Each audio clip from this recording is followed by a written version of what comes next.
ಎಲ್ಲರಿಗೂ ನಮಸ್ಕಾರ ಸ್ನೇಹಿತರೆ. 12 ವರ್ಷಗಳ ನಂತರ ಮೇಷರಾಶಿಯಲ್ಲಿ ಗಜಲಕ್ಷ್ಮಿ ರಾಜಯೋಗ. ಈ 9 ರಾಶಿಯವರ ಮನೆಗೆ ಲಕ್ಷ್ಮಿ ಆಗಮನ. ಮೇಷರಾಶಿಯಲ್ಲಿ ಗಜಲಕ್ಷ್ಮಿ ರಾಜಯೋಗವು ರೂಪುಗೊಂಡಿರುವುದರಿಂದ ಎಲ್ಲ ರಾಶಿಗಳಲ್ಲಿ ಇದರ ಪರಿಣಾಮ ಕಂಡುಬಂದರೂ ಕೆಲವರಿಗೆ ಈ ಯೋಗವು ಹಣದ ಹರಿವನ್ನು ಹೆಚ್ಚಿಸಲಿದೆ. ಹಾಗಾದರೆ ಈಗ ಮೇಷರಾಶಿಯಲ್ಲಿ ಗಜಲಕ್ಷ್ಮಿ ರಾಜಯೋಗದಿಂದ ಯಾರಿಗೆ ಅದೃಷ್ಟ ಒಲಿಯುತ್ತದೆ ಎಂದು ನೋಡೋಣ ಬನ್ನಿ.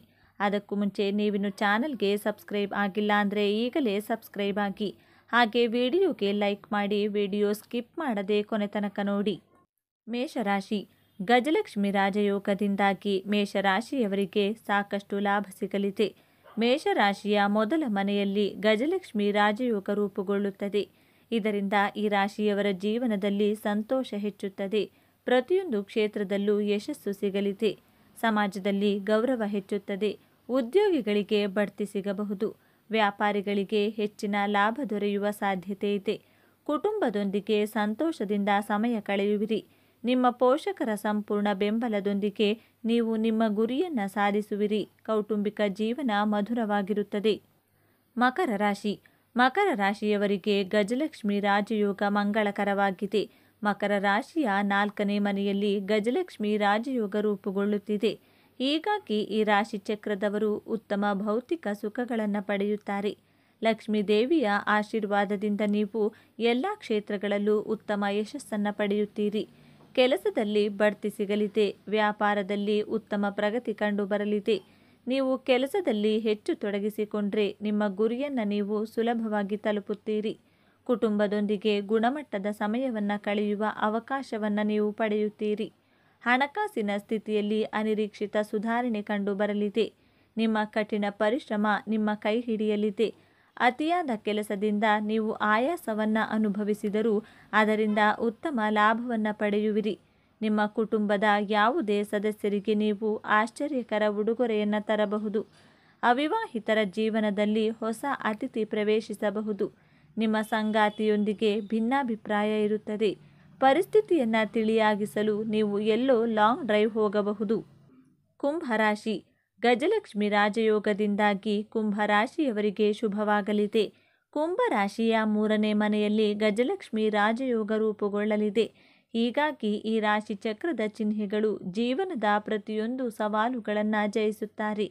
ಲಕ್ಷ್ಮೀ ದೇವಿಯ ಆಶೀರ್ವಾದದೊಂದಿಗೆ ಅದೃಷ್ಟದ ಸಂಪೂರ್ಣ ಬೆಂಬಲ ಸಿಗಲಿದೆ. ಪ್ರತಿ ಕಾರ್ಯದಲ್ಲಿ ಉತ್ತಮ ಯಶಸ್ಸು ಸಿಗುತ್ತದೆ. ಕಠಿಣ ಪರಿಶ್ರಮಕ್ಕೆ ತಕ್ಕ ಪ್ರತಿಫಲ ದೊರೆಯಲಿದೆ. ಕುಟುಂಬದೊಂದಿಗೆ ಉತ್ತಮ ಸಮಯವನ್ನು ಕಳೆಯುವಿರಿ. ಕೆಲಸ ಮಾಡುವವರಿಗೆ ಇದು ಅದ್ಭುತವಾಗಿರುತ್ತದೆ. ಲಕ್ಷ್ಮೀ ದೇವಿಯ ಆಶೀರ್ವಾದದಿಂದ ಅನಿರೀಕ್ಷಿತ ಆರ್ಥಿಕ ಲಾಭ ಸಿಗಲಿದೆ. ನೀವು ಬಹಳಷ್ಟು ಹಣವನ್ನು ಉಳಿಸಬಹುದು.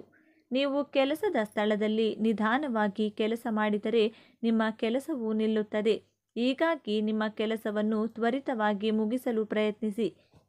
ನೀವು ಒಂದಕ್ಕಿಂತ ಹೆಚ್ಚು ಮೂಲಗಳಿಂದ ಆದಾಯವನ್ನು ಗಳಿಸುವಿರಿ. ನಿಮ್ಮ ಆದಾಯದ ಹೆಚ್ಚಳದಿಂದ ನೀವು ಸಂತೋಷವಾಗಿರುತ್ತೀರಿ. ನೀವು ಇಂದು ಯಾವುದೇ ಕಾನೂನು ವಿಷಯದಲ್ಲಿ ಜಯವನ್ನು ಪಡೆಯುತ್ತೀರಿ.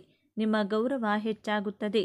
ವೃಶ್ಚಿಕ ರಾಶಿ ಸಮಾಜದಲ್ಲಿ ವೃಶ್ಚಿಕ ರಾಶಿಯ ಜನರಿಗೆ ಇರುವಂತಹ ಪ್ರತಿಷ್ಠೆ ಹಾಗೂ ಗೌರವಗಳು ಹೆಚ್ಚಾಗಲಿವೆ.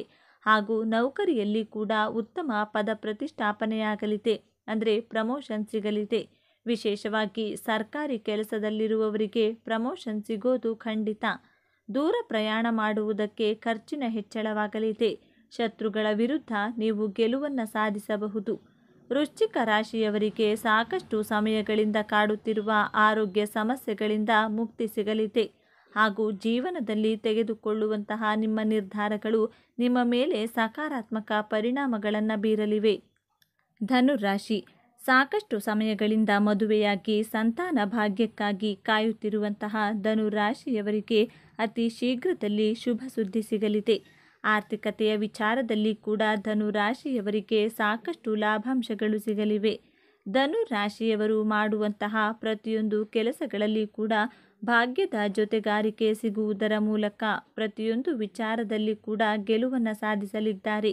ಒಂದು ವೇಳೆ ಧನುರಾಶಿಯವರು ರಾಜಕೀಯ ಕ್ಷೇತ್ರದಲ್ಲಿದ್ದರೆ ಈ ಚುನಾವಣೆಯ ಸಂದರ್ಭದಲ್ಲಿ ಅವರಿಗೆ ರಾಜಕೀಯ ಕ್ಷೇತ್ರದಲ್ಲಿ ಮುಖ್ಯ ನೆಲೆಗೆ ಬರುವಂತಹ ಅವಕಾಶಗಳನ್ನು ಕಲ್ಪಿಸಲಾಗುತ್ತದೆ. ಬರಹಗಾರಿಕೆ ಅಂದರೆ ಜರ್ನಲಿಸಂನಲ್ಲಿರುವವರಿಗೆ ಇದು ಹೇಳಿ ಮಾಡಿಸಿದ ಸಮಯ. ಒಟ್ಟಾರೆಯಾಗಿ ಈ ಸಂದರ್ಭದಲ್ಲಿ ಧನು ರಾಶಿಯವರು ತಮ್ಮ ಅತ್ಯಂತ ಅದೃಷ್ಟಮಯ ದಿನಗಳನ್ನು ಕಾಣಲಿದ್ದಾರೆ. ತುಲಾ ರಾಶಿಯವರಿಗೆ ಸೂರ್ಯನ ಆಶೀರ್ವಾದದಿಂದಾಗಿ ಆರ್ಥಿಕವಾಗಿ ಸರ್ವ ರೀತಿಯ ಲಾಭಗಳು ಕೂಡ ದಕ್ಕಲಿದೆ. ವ್ಯಾಪಾರವನ್ನು ಪ್ರಾರಂಭ ಮಾಡುವುದಕ್ಕೆ ಹಾಗೂ ಇರುವಂತಹ ವ್ಯಾಪಾರವನ್ನು ಇನ್ನಷ್ಟು ದೊಡ್ಡ ಮಟ್ಟದಲ್ಲಿ ವಿಸ್ತರಣೆ ಮಾಡುವುದಕ್ಕೆ ಕೂಡ ಅವಕಾಶವಿದೆ. ವ್ಯಕ್ತಿತ್ವದಲ್ಲಿ ಕೂಡ ಸಾಕಷ್ಟು ಸಕಾರಾತ್ಮಕ ಬದಲಾವಣೆಗಳು ಮೂಡಿಬರುವುದರಿಂದಾಗಿ ಜನರಿಗೆ ನೀವು ಇನ್ನಷ್ಟು ಹತ್ತಿರವಾಗಲಿದ್ದೀರಿ. ದಾಂಪತ್ಯ ಜೀವನದಲ್ಲಿ ದಂಪತಿಗಳ ನಡುವೆ ಕೆಲವೊಂದು ಅಶಾಂತಿ ಮೂಡಿಸುವಂಥ ಘಟನೆಗಳು ನಡೆಯಬಹುದು. ಆದರೆ ಈ ಸಂದರ್ಭದಲ್ಲಿ ಒಬ್ಬರಿಗೊಬ್ಬರು ಪರಸ್ಪರ ಕಷ್ಟಕ್ಕೆ ನೆರವಾಗುವ ರೀತಿಯಲ್ಲಿ ಹೊಂದಿಕೊಂಡು ಹೋಗಬೇಕಾಗಿರುತ್ತದೆ. ವ್ಯಾಪಾರದಲ್ಲಿ ವಿಶೇಷವಾಗಿ ಪಾರ್ಟ್ನರ್ಶಿಪ್ ವ್ಯವಹಾರವನ್ನು ಮಾಡಿದರೆ ಖಂಡಿತವಾಗಿಯೂ ನೀವು ಕೈತುಂಬ ಹಣವನ್ನು ಸಂಪಾದನೆ ಮಾಡುವುದರಲ್ಲಿ ಯಾವುದೇ ಅನುಮಾನವಿಲ್ಲ. ಕನ್ಯಾ ರಾಶಿ. ಮಾತುಗಾರಿಕೆಯ ಮೂಲಕ ಕನ್ಯಾ ರಾಶಿಯವರು ಎಲ್ಲರ ಮನಸ್ಸನ್ನು ಗೆಲ್ಲಲಿದ್ದಾರೆ. ಆದರೆ ಕಣ್ಣಿನ ಸಮಸ್ಯೆ ಈ ಸಂದರ್ಭದಲ್ಲಿ ಕಂಡುಬರಬಹುದಾಗಿದೆ. ಕೌಟುಂಬಿಕ ಕೆಲಸಗಳು ಕೆಲವೊಮ್ಮೆ ನಿಮ್ಮ ಮನಸ್ಸಿನಲ್ಲಿ ಅಶಾಂತಿ ಮೂಡಿಸಬಹುದು. ಆದರೆ ಅವುಗಳನ್ನು ಸರಿಯಾದ ರೀತಿಯಲ್ಲಿ ಮಾಡಿ ಮುಗಿಸುವಂಥ ಆತ್ಮವಿಶ್ವಾಸ ನಿಮ್ಮಲ್ಲಿದೆ. ಆರೋಗ್ಯದ ಸಮಸ್ಯೆಯಿಂದಾಗಿ ಸ್ವಲ್ಪ ಮಟ್ಟಿಗೆ ಖರ್ಚು ಮಾಡಬೇಕಾದಂತಹ ಪರಿಸ್ಥಿತಿ ಒದಗಿ ಬರಲಿದೆ. ಆದರೆ ದೇವರ ನಾಮಸ್ಮರಣೆಯ ಮೂಲಕ ನೀವು ಹಾಗೂ ವೈದ್ಯರ ಸರಿಯಾದ ಸಲಹೆಗಳನ್ನು ಪಾಲಿಸುವುದರ ಮೂಲಕ ಈ ಸಮಸ್ಯೆಯನ್ನು ಹೊರಬರಬಹುದು. ಆರ್ಥಿಕವಾಗಿ ಯಾವುದೇ ರೀತಿಯ ಚಿಂತೆ ಮಾಡಬೇಕಾದ ಅಗತ್ಯ ಇರುವುದಿಲ್ಲ. ಆದಾಯಕ್ಕಾಗಿ ಸಾಕಷ್ಟು ಮೂಲಗಳು ತೆರೆದುಕೊಳ್ಳಲಿವೆ. ಮೀನರಾಶಿ. ಮನೆಯಲ್ಲಿ ಸ್ವಲ್ಪ ಮಟ್ಟಿಗೆ ಅಶಾಂತಿ ನೆಲೆಸಿರಬಹುದಾಗಿದೆ. ಆದರೆ ಮೀನರಾಶಿಯವರು ಈ ಸಂದರ್ಭದಲ್ಲಿ ಶತ್ರುಗಳ ವಿರುದ್ಧ ವಿಜಯವನ್ನು ಸಾಧಿಸಲಿದ್ದಾರೆ. ಆದರೆ ಈ ಸಂದರ್ಭದಲ್ಲಿ ಪ್ರಮುಖವಾಗಿ ಹೊಟ್ಟೆ ಹಾಗೂ ಕಾಲಿನ ಆರೋಗ್ಯ ಸಮಸ್ಯೆಗಳು ಕಂಡುಬರಲಿದ್ದು, ನಮ್ಮ ಆರೋಗ್ಯದ ಬಗ್ಗೆ ಮೀನರಾಶಿಯವರು ಸ್ವಲ್ಪ ಮಟ್ಟಿಗೆ ಹೆಚ್ಚಿನ ಜಾಗೃತಿ ವಹಿಸುವುದು ಒಳ್ಳೆಯದು. ಆದರೆ ಈ ಸಂದರ್ಭದಲ್ಲಿ ಕೂಡ ಸೂರ್ಯನ ಆಶೀರ್ವಾದದಿಂದಾಗಿ ಕೆಲವೊಂದು ಹಳೆಯ ಗಂಭೀರ ಆರೋಗ್ಯ ಸಮಸ್ಯೆಗಳು ಪರಿಹಾರವಾಗಲಿವೆ. ಉದ್ಯೋಗ ಕ್ಷೇತ್ರದಲ್ಲಿ ನಿಮ್ಮ ಪ್ರತಿಸ್ಪರ್ಧಿಗಳಿಂದ ನಿಮಗೆ ಸಾಕಷ್ಟು ಅಡ್ಡಿ ಆತಂಕಗಳು ಬರಬಹುದಾಗಿದೆ. ಆದರೆ ಅವರನ್ನೆಲ್ಲ ಸೋಲಿಸಿ ವಿಜಯ ಪಥದತ್ತ ಸಾಗುವ ಚಾಣಾಕ್ಷತೆ ನಿಮ್ಮಲ್ಲಿದೆ ಅನ್ನೋದನ್ನು ಮರೆಯಬೇಡಿ. ಹಾಗೂ ಸೂರ್ಯನ ಆಶೀರ್ವಾದ ಕೂಡ ನೀವು ಮಾಡುವಂತಹ ಪ್ರತಿಯೊಂದು ಕೆಲಸಗಳ ಮೇಲೆ ಇರುತ್ತದೆ. ಕರ್ಕ ರಾಶಿಯವರಿಗೆ ಹೇಗಿರುತ್ತದೆ?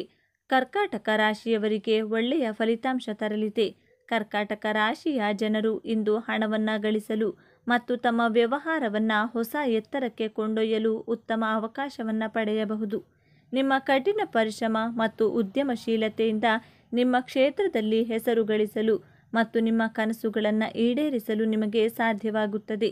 ಉದ್ಯೋಗಸ್ಥರು ಕಚೇರಿಯಲ್ಲಿ ಎಲ್ಲರೊಂದಿಗೆ ಉತ್ತಮ ಸಂಬಂಧವನ್ನು ಹೊಂದಿರುತ್ತಾರೆ. ವೃತ್ತಿ ಪ್ರಗತಿಗಾಗಿ ಕೆಲವು ವಿಶೇಷ ವ್ಯಕ್ತಿಗಳನ್ನು ಭೇಟಿ ಮಾಡುವ ಅವಕಾಶವನ್ನು ಪಡೆಯುವಿರಿ. ಜನರೊಂದಿಗೆ ನಿಮ್ಮ ಸಂವಹನ ಹೆಚ್ಚಾಗುತ್ತದೆ. ನಿಮ್ಮ ಕೆಲಸವನ್ನು ಇತರರಿಂದ ಸುಲಭವಾಗಿ ಮಾಡಲು ನಿಮಗೆ ಸಾಧ್ಯವಾಗುತ್ತದೆ. ಸ್ನೇಹಿತರೊಂದಿಗೆ ಹೆಚ್ಚು ಸಮಯ ಕಳೆಯಲು ಮತ್ತು ನಿಮ್ಮ ಆರೋಗ್ಯದ ಬಗ್ಗೆ ಸಂಪೂರ್ಣ ಕಾಳಜಿ ವಹಿಸಲು ನಿಮಗೆ ಅವಕಾಶ ಸಿಗುತ್ತದೆ. ಯಾವುದೇ ವಿಚಾರಕ್ಕೆ ಸಂಬಂಧಿಸಿದಂತೆ ನಿಮ್ಮ ಸಂಗಾತಿಯೊಂದಿಗೆ ಯಾವುದೇ ವಿವಾದವಿದ್ದರೆ ಅದನ್ನು ಮಾತುಕತೆಯ ಮೂಲಕ ಇಂದು ಪರಿಹರಿಸಲಾಗುವುದು ಮತ್ತು ಇಡೀ ಕುಟುಂಬದೊಂದಿಗೆ ಯಾವುದಾದರೂ ಧಾರ್ಮಿಕ ಸ್ಥಳಕ್ಕೆ ಹೋಗುವ ಅವಕಾಶವನ್ನು ನೀವು ಪಡೆಯುತ್ತೀರಿ. ಸ್ನೇಹಿತರೆ, ಈ ಮಾಹಿತಿ ನಿಮಗೆ ಇಷ್ಟವಾಗಿದ್ದಲ್ಲಿ ದಯವಿಟ್ಟು ಶೇರ್ ಮಾಡಿ, ಲೈಕ್ ಮಾಡಿ ಮತ್ತು ನಮ್ಮ ಚಾನಲ್ಗೆ ಸಬ್ಸ್ಕ್ರೈಬ್ ಆಗಿ. ಎಲ್ಲರೂ ಭಕ್ತಿಯಿಂದ ಓಂ ಶ್ರೀ ಮಹಾಲಕ್ಷ್ಮೀ ನಮಃ ಅಂತ ಕಮೆಂಟ್ ಮಾಡಿ. ಧನ್ಯವಾದಗಳು.